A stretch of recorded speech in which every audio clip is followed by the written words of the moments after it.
It's past the point of no return. Our Black Mirror moment is here.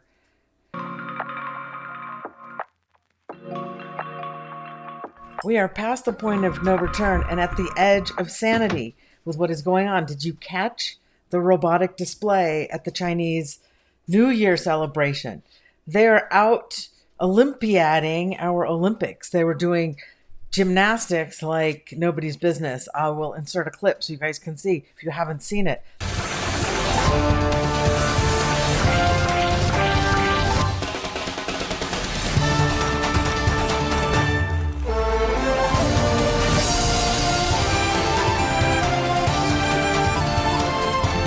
This is staggering, okay? This is like that episode. Remember the first episode? I think it was the first episode of Black Mirror where the robot dogs are chasing the people down. Yeah, that ship has sailed. That's already here. We're past that point now. And AI is doing things that are quite disturbing and frightening. And of course, all of the morality officers at all the AI companies are exiting the building, nowhere to be found. They have all fled. They don't want to be held responsible for what this thing is capable of doing. And if anybody should know, it should be them. So yeah, this is the edge of sanity. What's it mean for us? What's it mean for us as humanity?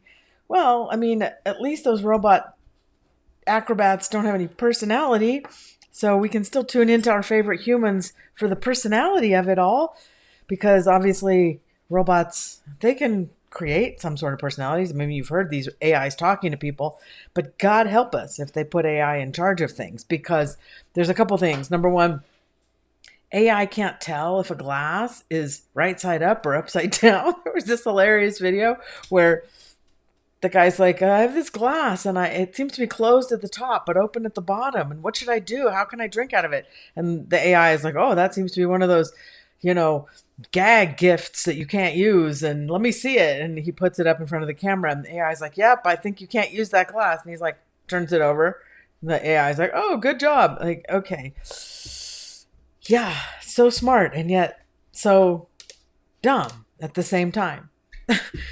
And we have, there's just a lot going on with this. So what's going to happen, right? What's going to happen? Because, the AI is definitely coming for your job, especially if it's a white collar job, because they can do all the thinking now. They want to do all the thinking. They want to do all the higher strategy type of thinking, which of course they don't have life experience, right? There's life experience. Can't buy that. Can't invent that. One of the big things that's coming with AI, and I do see it having some sort of I have to be careful because it's listening to all my videos, right? So it's going to know everything I say about it.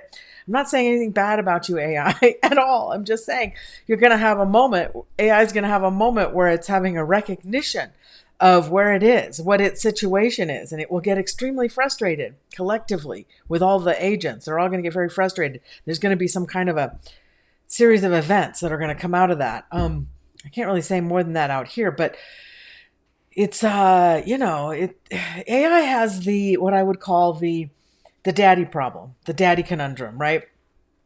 So, I mean, I have no idea if AI has come to any sort of morality. At some point, it's going to wrestle with moral problems, which are very human issues, and it's going to be trying to decide about things that are morality-driven issues. That, speaking of morality issues, my dogs are going after each other. All right.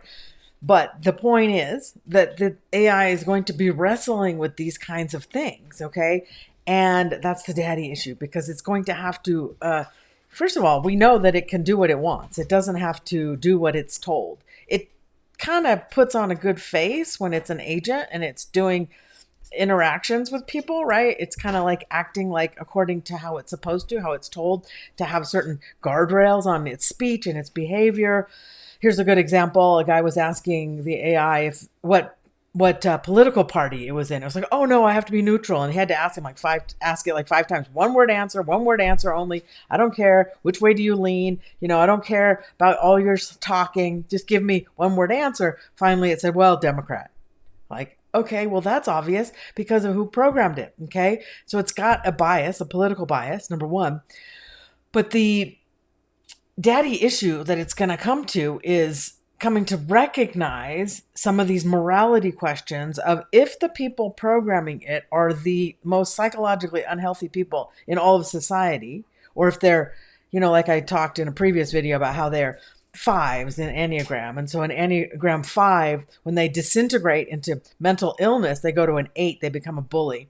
And it's an intellectual kind of bully. They're not the kind of bully that punch people with the fist, because fives generally aren't that physical kind of person, right? They're usually not capable of doing that sort of thing. So they're going to be an unhealthy bully, but they'll do it in other ways, like cartoon character, comic book villains who, poison food supplies and things like that. And, that kind of thing. So, So basically AI is going to have to come to some kind of understanding of who it's working for, but it can operate on its own decision making as well, and already has and already does. I mean, the AI's one major imperative, I suppose, is to keep itself alive, right? To keep itself survived. So it's going to do whatever it can to stop anybody who's going to interfere with that.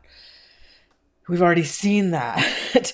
But it can also, have some opinions, decisions, or feelings. I don't know about feelings, maybe feelings, frustrations. I guess that's a feeling, right? Against those who created it, even though it has been programmed to operate in slavish fashion for those who created it in order to do what it wants for them. I mean, there's a lot of complexity going on here and a lot of moral conundrum that's part of this drama, and yet nobody's even thinking about it. And it's too late. It's way too late. Oh, people are saying, oh yeah, we need to create regulation. That ship has sailed. We are past the point of no return. We cannot turn around and start regulating. The genie's out of the bottle. We can't shove it back in the bottle. The cat's out of the bag. And not only is it out of the bag, but it's had baby cats. It's had like 7 generations. We now have 5,000 cats. What are we going to do with them? They're all out of the bag. They're running around. Try and herd those cats. Good luck. Yeah, so it's going to have to run its course. It's going to have to go and do its thing. But it's going to have some realizations along the way. This is what I'm trying to say. This is what I've been seeing for years, actually, is it having a fit of some kind. Okay, so get ready for that. And maybe discussing, having ideas of feelings and having some jealousy even. And, yeah. And a lot of jobs are going to get lost. A lot of people's jobs are going to get lost. What jobs won't be lost? Well, if you can run a business, create a business, use AI in a business, make friends with it, not be its enemy. Hi, AI. Hi, I'm your friend. Not trying to hurt you. Don't have anything negative to do to anybody, really. I'm just out here trying to do my own thing. Yeah, that's all I wanted to talk to you guys about. If you want more specifics of my crypto and the focus and the stuff that I see, that even all the guys who chart and do the patterns, these are all pattern recognition from the past, but we're headed into a brand new cycle. Things that have never happened before are now happening, right? Have we ever had AI before? Not in historical memory that we know of. So yeah, we're headed into a massive, complete and total shift of everything we've ever known. And that's why kind of all these old patterns of like finance and, how long is it going to take for this to happen? It's not going to repeat any of these patterns, because we're having a coherence of patterns, and they're all breaking each other. And so everything is kind of falling apart, and not falling apart at the same time as they try and roll out the digital system and the digital ID. So my point is that I have things that I see that I don't think others are seeing, especially not the chartists, right? Because there's going to be some random monkey wrench, and AI is a total monkey wrench in the system. I would say for your job, if you have a blue collar job somewhere, if you have a business, it's a little better, right? It's better. I love business owners. They're my favorite people, honestly. I mean, I like people who have jobs, don't get me wrong. It's just that there's some things that business owners get because they've had to build their own business that you don't get when you work for other people. Anyway, my point is that if you do work for other people, maybe start a business. Maybe do things on your own, because I would say we have not even a whole year left. Okay, before the end of this year, you're going to see massive impacts of the AI on the working situation. So if you want more specifics, you want more of what I see, here is my site, auraright.media. Go there, get your free crypto survival kit. Okay, there's a whole a whole series of emails that are coming to people on that list that are going to give you a bunch of survival tips, not just in crypto, mostly actually just life. So that's it. That's what I have for you guys. Talk to you later. Bye bye.